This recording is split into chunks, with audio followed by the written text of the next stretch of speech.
दोस्तों डेमोग्राफी में बहुत ही इंपॉर्टेंट टॉपिक है माइग्रेशन, जिसको कि हम प्रवासन भी बोलते हैं, जिसके बारे में देशांतरण भी बोलते हैं, जिसके बारे में हम आपको इस वीडियो के माध्यम से बताने की कोशिश करेंगे।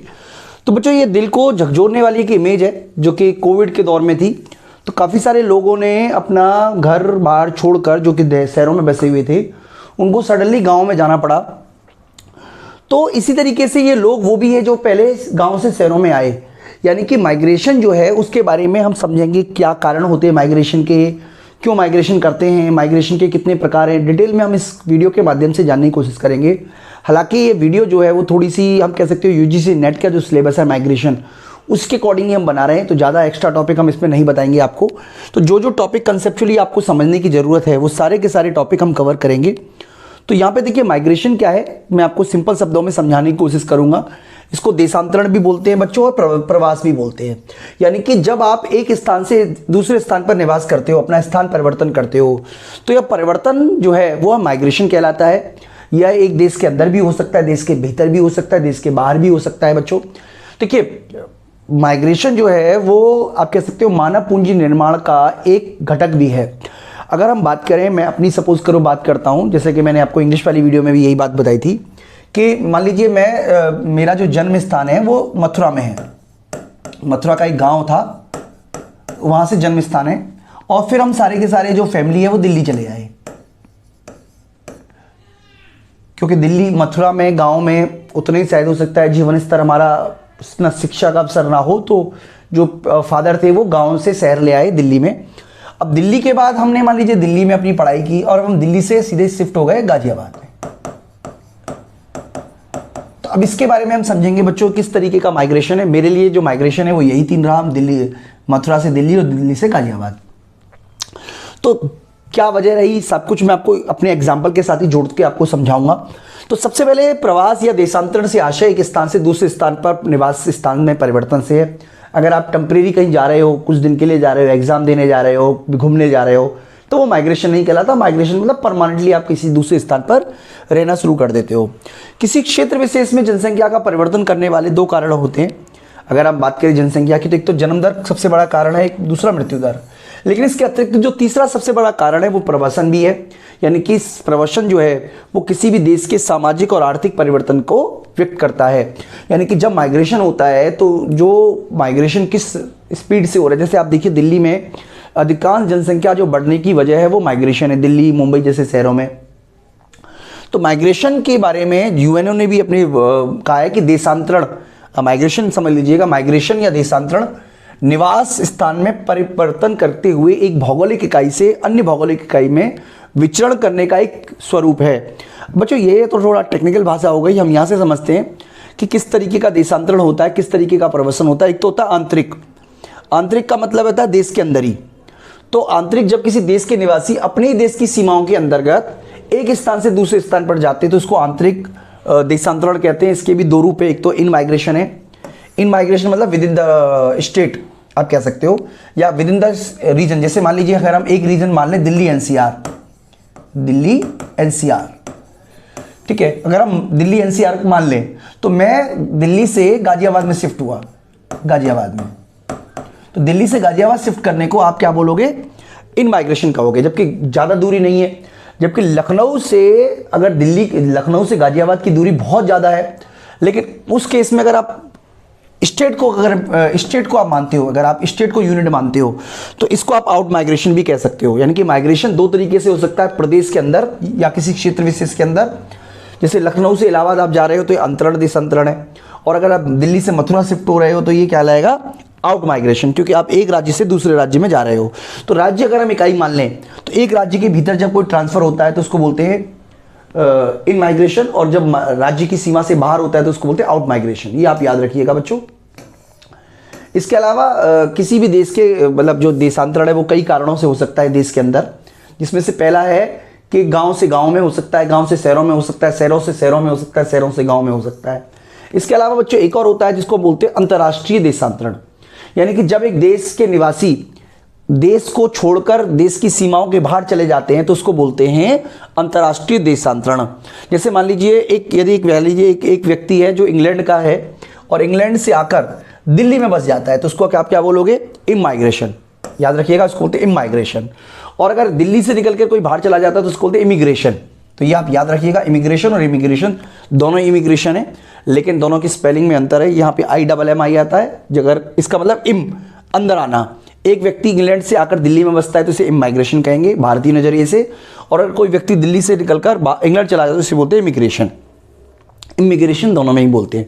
देशांतरण की जो कुल जनसंख्या है, यानी कि इसको बोलते हैं, जैसे मान लीजिए एक क्षेत्र मान लेते हैं, यहाँ पे 100 लोग की जनसंख्या है, तो 100 में से 20 लोग चले गए और 15 लोग आ गए, तो इसका मतलब कुल माइग्रेशन जो है वो 35 है, जबकि शुद्ध माइग्रेशन जो है वो 5 कहलाएगा। ये आप याद रखिएगा बच्चों।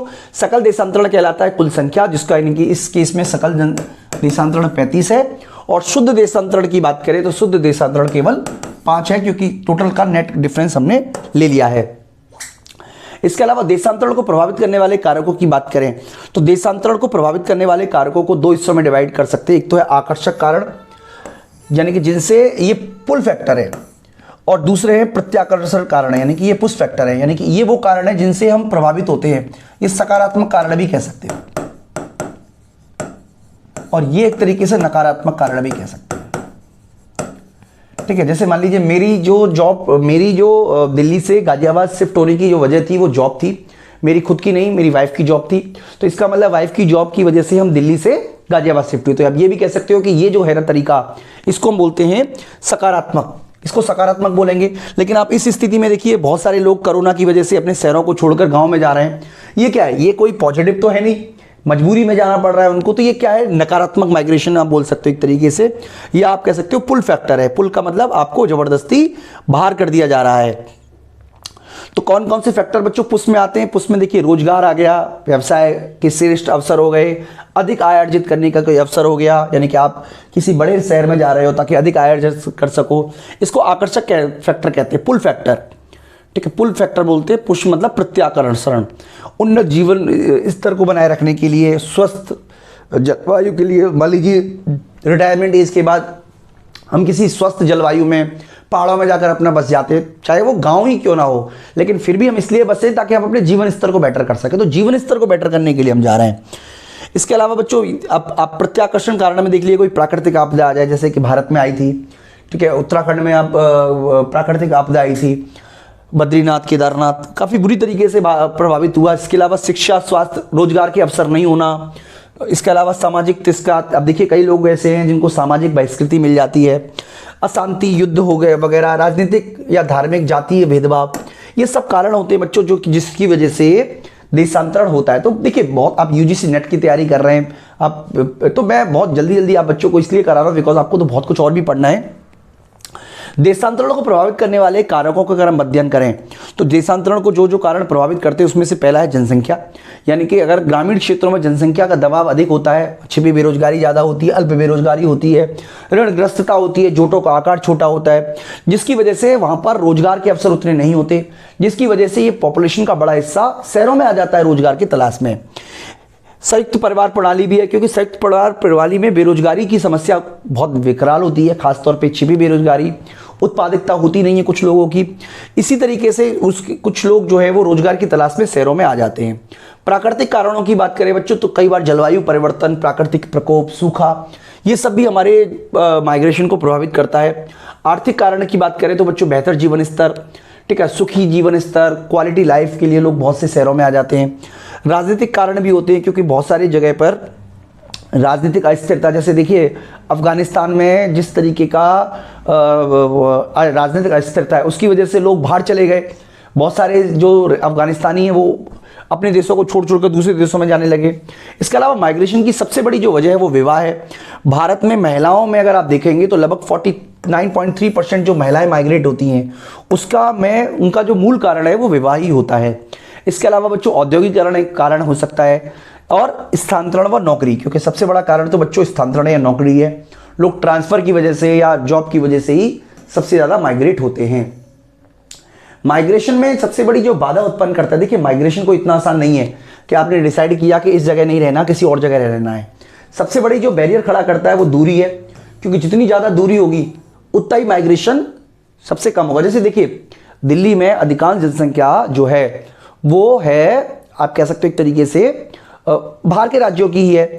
तो मैंने ये देखा कि जो लोग जैसे जैसे जो हरियाणा के हैं वो, अब देखिए ईस्ट दिल्ली की तरफ जो हरियाणा बॉर्डर पे ज़्यादा मिलेंगे। जैसे हम मथुरा के लोग जो हैं वो साउथ दिल्ली में ज़्यादा मिलते हैं, या उत्तराखंड के जो लोग हैं वो जो ईस्ट दिल्ली है उस तरफ ज़्यादा आपको देखने को मिलेंगे। यानी कि इस तरीके से बच्चों होता है कि माइग्रेशन जो है वो दूरी से बहुत डिपेंड करता है। तो जितनी ज़्यादा दूरी होगी माइग्रेशन उतना ही मुश्किल होगा या माइग्रेशन उतना ही कम होगा। इसके अलावा भाषा, संस्कृति, रीति रिवाज। अब बच्चों भाषा संस्कृति तो बहुत ज़्यादा प्रभावित करते हैं। अगर मैं चाहता हूँ कि साउथ के किसी राज्य में बसना तो मुश्किल है, इसलिए नहीं कि मुझे साउथ पसंद नहीं है, साउथ बहुत अच्छा है, जीवन स्तर भी वहाँ का अच्छा है, क्वालिटी ऑफ लाइफ भी अच्छी है, लेकिन सांस्कृतिक रीति रिवाज नहीं मिलेंगे। जिस तरीके की भाषा मैं बोलता हूँ, जिस तरीके का पहनावा मैं पहनता हूँ, जैसा मेरा खान पान है, उस तरीके की चीज़ें मैच नहीं करेंगी। तो ये सारी बातें भी प्रभावित करती है हमारे माइग्रेशन को। इसके अलावा वर्तमान व्यवसाय में आपका जो लगाव है वो भी माइग्रेशन करने से रोकता है। लोग गाँव से जुड़े हुए हैं, उनको वो भी है। इसके अलावा बच्चों माइग्रेशन को रोकने की एक और वजह है, वो है मार्ग व्यय। मार्ग व्यय का मतलब है कि अगर आप बात करोगे कि देखिए जितना ज़्यादा मार्ग का व्यय अधिक होगा उतना ही माइग्रेशन कम होगा। इसके अलावा प्रवास क्षमता जो है वो बहुत ही खर्चीली है। खासतौर पे स्टार्टिंग में एक जगह से दूसरी जगह बसना काफ़ी खर्चीला साबित हो सकता है, तो ये भी एक प्रवास को रोकने का एक वजह बनती है बच्चों। इसके अलावा प्रवास के कई नियम होते हैं, दूसरे जगह जाके आपको दूसरे नियमों का पालन करना पड़ता है। इसके अलावा बच्चों प्रवास के कई सकारात्मक प्रभाव भी देखने को मिलते हैं, जैसे जनसंख्या का दबाव भूमि पर कम होना। कि गाँव में जनसंख्या जो अगर आप देखोगे तो भूमि पर दबाव बहुत ज़्यादा होता है, और प्रवास करने की वजह से जनसंख्या का खासतौर पे जो छिपी बेरोजगारी है वो समस्या काफ़ी हद तक हल होती है।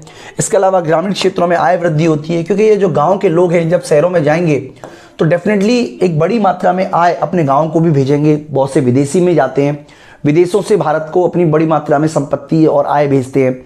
इंडिया में रेमिटेंस जो है वो बहुत बड़ी मात्रा में मिलता है, क्योंकि भारतीय जो लोग हैं वो झोली भर भर के अपने गाँव में, अपने कस्बों में अपने रिलेटिव्स को पैसा पहुँचाते हैं भारत में। इसके अलावा सामाजिक और आर्थिक स्वतंत्रता भी एक क्योंकि इससे आप स्वतंत्रता सामाजिक रूप से भी और आर्थिक रूप से भी स्वतंत्रता आती है। शिक्षा, स्वास्थ्य के अधिकांश अवसर मिलते हैं और जनांकीय लाभ मिलता है। यानी कि जिस इलाके में कार्यशील जनसंख्या बढ़ जाती है, क्योंकि अधिकतर माइग्रेट जो होती है वो कार्यशील जनसंख्या ही माइग्रेट होती है। नकारात्मक प्रभाव भी पड़ते हैं बच्चों। ब्रेन ड्रेन बहुत बड़ी समस्या है ब्रेन ड्रेन भारत में, क्योंकि शिक्षित होने के बाद, स्वास्थ्य पाने के बाद पढ़ने के लिए वो भारत में पढ़ते हैं, लेकिन जॉब के लिए विदेश चले जाते हैं, ये बड़ी समस्या आती है। इसके अलावा सांस्कृतिक भेदभाव आपको देखने का मिलता है, जातिगत और सामाजिक भेदभाव देखने को मिलता है। शहरी क्षेत्रों में बेरोजगारी की समस्या बहुत बड़ी है, खासतौर पर माइग्रेशन की वजह से, और पर्यावरण की समस्या पैदा हो जाती है। तो बच्चों ये सारे के सारे पॉइंट्स हैं जो आपको कवर होने चाहिए, और मैं उम्मीद करता हूँ कि आप इनको कवर कर लेंगे। आने वाले वक्त में हम और टॉपिक पे डिस्कस करेंगे। इस वीडियो में इतना ही दोस्तों, थैंक यू।